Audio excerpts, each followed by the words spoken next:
Hello guys, welcome back to study. This is Dheeraj Kumar. अभी जो है सेक्शन 2 का शिफ्ट बी का एग्ज़ाम हो गया है, ठीक है। और शिफ्ट बी में अभी देखो क्वेश्चन जो है ना बहुत कम मिल पा रहे हैं। रीज़न क्या है ना, बच्चे बात करते हैं फ़ोन पे, बट वो क्या है ना कि फिर गाड़ी वाड़ी में होते हैं तो उतना एग्जैक्टली डिस्कस करते नहीं। और आपको भी पता है गाड़ी में बैठ के लिखना पॉसिबल है नहीं और टाइप करना पॉसिबल ज़्यादा होता नहीं है। तो सारे फिर जा रहे हैं। फिर भी जो क्वेश्चंस मिले हैं और सेक्शन शिफ्ट 2 के कुछ क्वेश्चंस मिले हैं और फिर शिफ्ट ए के बहुत ज़्यादा क्वेश्चन मिल गए हैं, वो सभी को मैं इस वीडियो के अंदर कर देता हूँ, ठीक है। पहले शिफ्ट 2 में क्या क्या आया वो सर देख लो। एक बच्चे का मैसेज आया था यहाँ पे। इन्होंने बताया था कि एग्ज़ाम अच्छा गया था, ठीक है था, और मैथ में आपका पढ़ाया हुआ आया था, तो ऑब्वियसली मैथ से कहीं जाएगा नहीं। और इन्होंने एक क्वेश्चन भेजा है, ज़रा देखो। ये बच्चे देखो, कुछ बच्चे बोल रहे हैं डिफ़िकल्ट है और जो बच्चे व्हाट्सअप कर रहे हैं वो बोल रहे हैं कि इजी टू मॉडरेट था, डिफ़िकल्ट नहीं था, ठीक है। टाइम टेकन क्वेश्चन था, कैलकुलेशन था। अगर हम घर पे कर लिए होते तो फिर मतलब प्रैक्टिस तो वो एग्ज़ाम में इजी लगता। बट यूट्यूब के कमेंट सेक्शन में कहते हैं बच्चे के डिफ़िकल्ट था। अब क्या था एग्जैक्टली आप ही बताओ कमेंट सेक्शन में, क्योंकि मैं तो एग्ज़ाम देने जाता नहीं हूँ, आप ही जाते हो, ठीक है। तो ये जो एक मैथ का क्वेश्चन है, ये मल्टीप्लाई है ना, 0.5 मल्टीप्लाई 0.05 मल्टीप्लाई ऐसे ऐसे करके। देखो ऐसे क्वेश्चन को देख के बहुत सारे बच्चे भाग जाते हैं और कहते हैं बहुत कैलकुलेटिव है। तो ऐसे क्वेश्चन को देख के भागा मत करो। सिंपली क्या क्या करो ना, ऐसे क्वेश्चन में 0.5 का मतलब 5/10 होता है, ठीक है। 0.05 का मतलब 5/100 होता है। अब 0.005 का मतलब 5/100 होता है। तो इसको आप लोग क्या करोगे, ये 5 × 5 कितना होता है, 25, 25 25 125, तो 125 लिख दो। ये 3 2 5 और 6, तो इसके ऊपर 6 जीरो बैठा दो, ठीक है। यहाँ पे 3 जीरो बैठा दो ताकि 6 डिजिट हो गया और एक पॉइंट दे दो। सिंपली आपका आंसर आ जाता है। यही तो कहना चाहता है ना कि दशमलव के बाद 6 डिजिट होना चाहिए। तो ऐसे क्वेश्चन देख के कितना सिंपली बन जाएगा। अगर आप डरोगे तो फिर एग्जाम में ये चीज़ नहीं बनेगा, ठीक है। और मैथ का देखो, ये हो सकता है कि इसमें कुछ डिफरेंट भी हो, बट बच्चे का जो कमेंट आया मैंने बताया। और देखो एग्जाम के बाद सारा डिजिट याद रख पाना भी आपको भी पता है कि एज अ स्टूडेंट याद होता नहीं है, बिकॉज आप अभी प्रेशर में हो रहे होते हो। तो एग्जाम के बाद जो भी क्वेश्चन याद है उस बेसिस पे मैं आपको बता रहा हूँ, बच्चे जो बता रहे हैं मुझे। अभी आगे देखते हैं क्या है भाई। और एक दूसरे बच्चे का कमेंट था ये कि देखो उन्होंने शायद जीडी का दिया था, बिकॉज पी जंक्शन। अच्छा, ये डीबी वाले बच्चे कह रहे हैं ना कि न्यूमेरिकल नहीं आया था। सर आपने ठीक बोला था, न्यूमेरिकल नहीं पढ़ा रहे थे। तो मैंने बोला था ना कि डीबी में ज़्यादा न्यूमेरिकल नहीं देता। न्यूमेरिकल देगा तो एक देगा मैक्सिमम, एक से दो, इससे ज़्यादा न्यूमेरिकल नहीं देता। 10 जो साइंस पूछे जाते हैं ना यहाँ पे, तो 10 साइंस के अंदर जो होता है वो न्यूमेरिकल एक से दो ज़्यादा देंगे, तो ज़्यादा बेसिक लेवल का। और इंग्लिश में इस बार थोड़ा सा पैटर्न चेंज किया, थोड़ा सा बेवफाई किया कोस्ट गार्ड ने। पिछले 2 बार से पैराग्राफ मतलब पैसेज नहीं दे रहे थे और इस बार पैसेज दे रहे हैं, 4 4 5 5 क्वेश्चन के पैसेज दे रहे हैं। तो चलो जो ठीक है, इंग्लिश को थोड़ा ईजी कर दे रहे हैं। बिकॉज मुझे जहाँ तक लगता है कि ग्रामर्स के रूल और वोकैब को रट के और क्वेश्चंस बनाने से अच्छा है कि पैसेज को देख के आंसर कर दे। बिकॉज अगर 5 क्वेश्चन कॉमन रीडर से दिया जाता है ना, तो वो और 5 क्वेश्चन पैसेज, दोनों में मुझे लगता है कि पैसेज बच्चे ज़्यादा सही कर पाते हैं, ठीक है। बाकी अपनी अपनी प्रिपरेशन कैसी है उस पर भी डिपेंड करता है। तो पैसेज दे रहे हैं। और एक क्वेश्चन था, एक अश्व शक्ति बराबर, तो हॉर्स पावर का मैंने पढ़ाया था आपको, 746 वाट होता है। और ये पी एन जंक्शन से रिलेटेड है, कोई डिवाइस का आंसर था उसका, नॉन लीनियर डिवाइस उन्होंने मैसेज किया, ठीक है। तो फेज़ 2 का बताता हूँ। और क्यूइन से रिलेटेड था, तो मैंने बाद में बताऊँगा क्या था। और देखो हाँ, एक बच्चे ने इंटरनेट से फोटो भेजा था कि यही क्वीन से रिलेटेड कुछ था, अब क्या था पता नहीं। तो उन्होंने बोला था ना कि कुछ उस्मा, यहाँ पे उस्मा छेपी अभिक्रिया से उन्होंने नेट पे खोजा इसका आंसर और मैसेज किया कि देखो सर यही वाला क्वेश्चन आया था। क्वीन का जो मैसेज है वही वाला कि उस्मा छेपी अभिक्रिया से कुछ आया था, ठीक है। तो जो मैंने पढ़ाया था उस्मा छेपी क्या होती है, ये सब चीज़ें आगे। और क्वेश्चन देखते हैं भाई।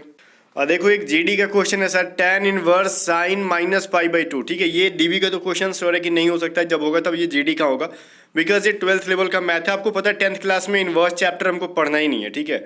ये जो इनवर्स नामक चैप्टर है 10th में पढ़ना नहीं है और डीबी 10th लेवल का देता है। तो ये था आपका डीबी का क्वेश्चन, जीडी का क्वेश्चन, ठीक है। आगे देखते हैं। और देखो जो पॉलिनोमियल मैंने पढ़ाया था सेम मतलब वैसा ही पॉलिनोमियल है। वैसा क्या मतलब है, अपने घर से थोड़ी पढ़ाया था, कहीं ना कहीं से पढ़ के ही पढ़ाया था। तो ये देखो एक क्वेश्चन दिया था ना, ये यहाँ पे बच्चे ने सॉल्व कर दिया। तो इस क्वेश्चन को सिंपली दिया होगा एफ एक्स बराबर, ये देखो जैसे क्वेश्चन एफ एक्स बराबर एक इक्वेशन दिया, ठीक है। लाइक रुक जा भाई, देखो ये एफ एक्स बराबर ये इक्वेशन था और इक्वेशन को डिवाइड करना होगा एक्स प्लस 1 से डिवाइड करना था। तो एक्स बराबर क्या हो जाता, -1 हो जाता अगर हम एक्स प्लस 1 बराबर 0 मान लेते। तो अब उस कंडीशन में एक्स बराबर -1 रख के एक्स में जहाँ जहाँ पे देखो सॉल्व भी उन्होंने किया है, ठीक है। मैंने सोल्यूशन देखा नहीं इसका क्या सॉल्व किया हुआ है, मैं जस्ट बता रहा हूँ आपको। एक्स बराबर -1 मान के वैल्यू और आपको रख लेना होता। देख लेता हूँ यहाँ पे एक्स बराबर -1, ठीक है। एक्स बराबर -1 ऑब्वियसली ये क्या हो जाएगा आपका -4 हो जाएगा, ठीक है। अब ये -5 क्यों, प्लस क्यों नहीं होगा, बिकॉज -1 का स्क्वायर 1 हो जाएगा, तो -5, ठीक है, +3, ठीक है। तो ये 9 -3 -6, ठीक है, इनका आंसर यहाँ पे सही है। अगर ये क्वेश्चन आया है एग्जैक्टली तो इन्होंने आंसर भी बिल्कुल सही किया, -6 आंसर था तभी उन्होंने आंसर करके दिया मुझे, ठीक है। चलो आगे क्वेश्चन देख लेते हैं। एक अलजेब्रा से थोड़ा डिफिकल्ट लेवल का क्वेश्चन दिया था। अब ये डीबी क्या है कि जीडी का पता नहीं, बट दिया था डिफिकल्ट मॉडरेट कह सकते हो इसको। 2a² + 3b = 8 है, तो ए बी बराबर अगर 5 है तो गाइज यहाँ पे बताना है आपको AQ + BQ का वैल्यू क्या हो जाएगा। अलजेब्रा का क्वेश्चन किए होते तो ये सभी चीज़ें बन जाता है, ये बहुत ज़्यादा डिफिकल्ट नहीं है, यहाँ पे वैल्यू पुट करके भी बन सकता था। आगे क्वेश्चन देखते हैं और क्या है। मैंने उनसे जस्ट पूछा कि जीके सर क्या क्वेश्चन आया था, तो उन्होंने कहा था चटगांव अमरडी। ये देखो क्या है ना, ये देखो ये क्वेश्चन है।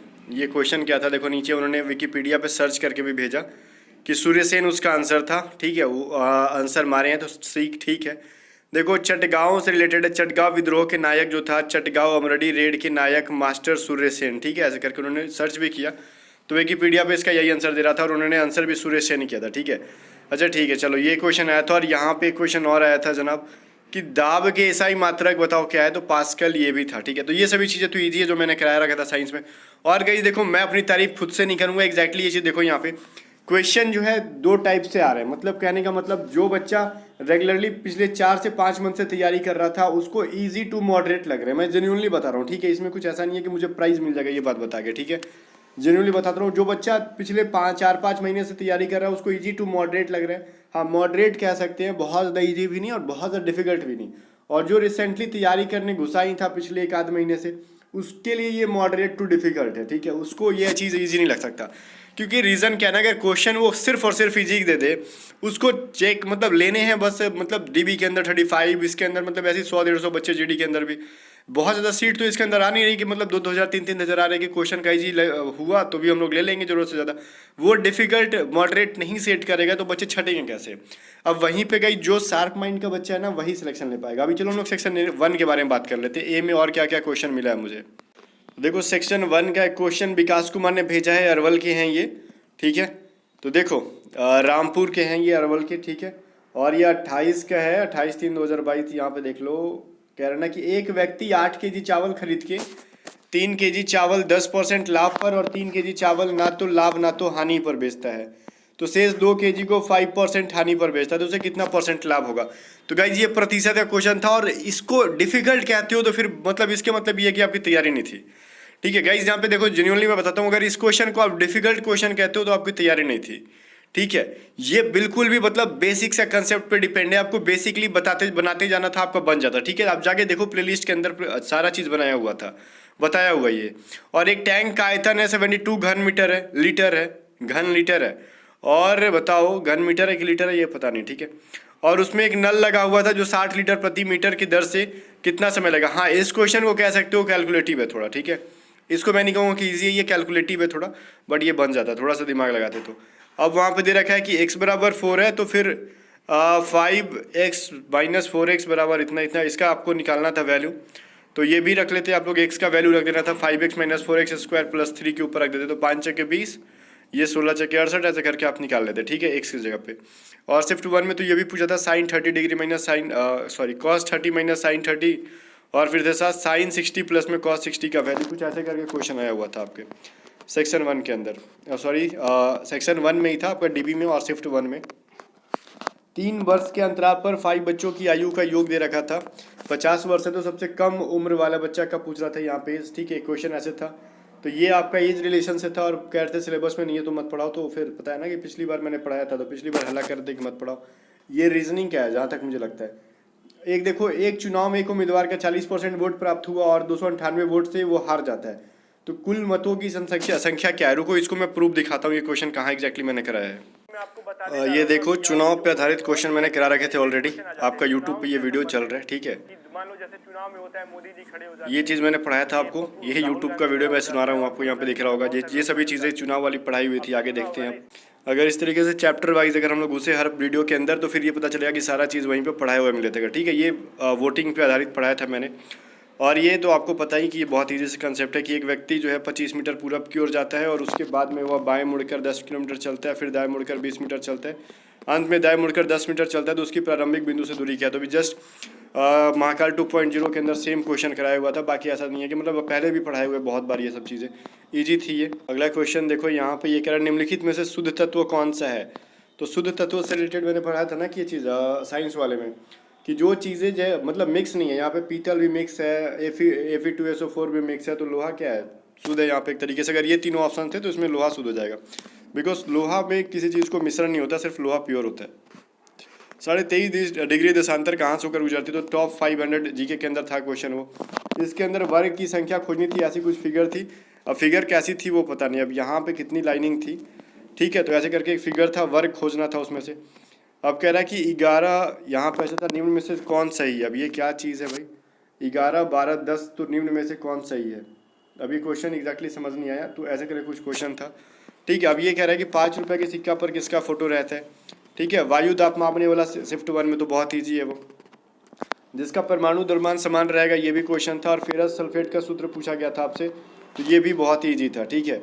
आगे देखो, अगर कह रहा है ना कि ये सभी चीज़ें जो कह रहा है कि CHPTNO को हम लोग PCH कह रहे हैं ना कि ONT, मतलब ये 3-3 करके पलट दे रहा है। तो कह रहे हैं इसको कि रीजनिंग डिफिकल्ट था, ठीक है।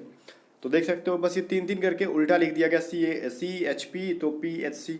तो ये मतलब यहाँ पे समझ लो, CHP को अगर उल्टा लिखोगे तो PHC लिख दोगे, तो यही था। ONT को उल्टा TNO लिख दोगे। वही यहाँ पे RAF और VTN को उल्टा करना था, ठीक है। तो ये बहुत ज़्यादा डिफिकल्ट वाला क्वेश्चन था, आपको दिख रहा है आपके सामने, ठीक है। आगे देखो, ये कैसे लिखा जाएगा, ये चीज़ पूछ रहा है। एजुकेशन में ऐसे कितने अक्षर है जो अंग्रेजी वर्णमाला में उसी स्थान पे आते हैं? मतलब एजुकेशन में ऐसे कितने लेटर है जो अंग्रेजी वर्णमाला पे उसी स्थान पे आते हैं? तो इसमें कहना क्या चाहता है, बहुत डिफिकल्ट नहीं है, ठीक है। देखो, अब ये क्वेश्चन में शायद कुछ मिसिंग है। यहाँ पे कह रहा है कि अंग्रेजी वर्णमाला में उसी स्थान पे आते हैं, तो किस स्थान पे आते हैं, ठीक है। तो फिर ये थोड़ा सा मिसिंग लग रहा है क्वेश्चन। ये हो सकता है कि ये पूछ सकता है कि किस लेटर के बाद वो लेटर कितना बार रिपीटिशन हो रहा है, या फिर अगर ये कहता है उसी स्थान पे, तो ई तो 5 नंबर पे आता है, ABCDE, ठीक है।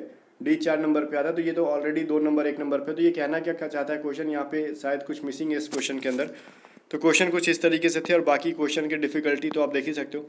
आई थिंक कि यहाँ से लेके इस वाले के अंदर और इस वाले के अंदर पूरा का पूरा क्वेश्चन जो है आप बना सकते थे। और 5 रुपये के सिक्का पे ऑब्वियसली सुभाष चंद्र बोस का ही होता है, ठीक है। आप लोग डाउट में होंगे तो मैं बता दूं, तो ये लगभग सारा क्वेश्चन इसमें बनाने वाला था, इसमें तो एक भी छूटने वाला क्वेश्चन नहीं था, ठीक है। और फिर भी अगर आपको लगता है कि ये क्वेश्चन डिफिकल्ट था, तो फिर आप समझ सकते हो कि क्यों डिफिकल्ट था। थोड़ी सी तैयारी में चूक है, या फिर एग्जाम का लेवल डिफिकल्ट है, ठीक है। चलो फिर मिलते हैं नेक्स्ट में, तब तक ले बाय। और थर्ड शिफ्ट का जितने बच्चे पेपर देखिए आ रहे हैं, तो जरा कमेंट सेक्शन में या फिर व्हाट्सएप पे मैसेज कर दिया करो।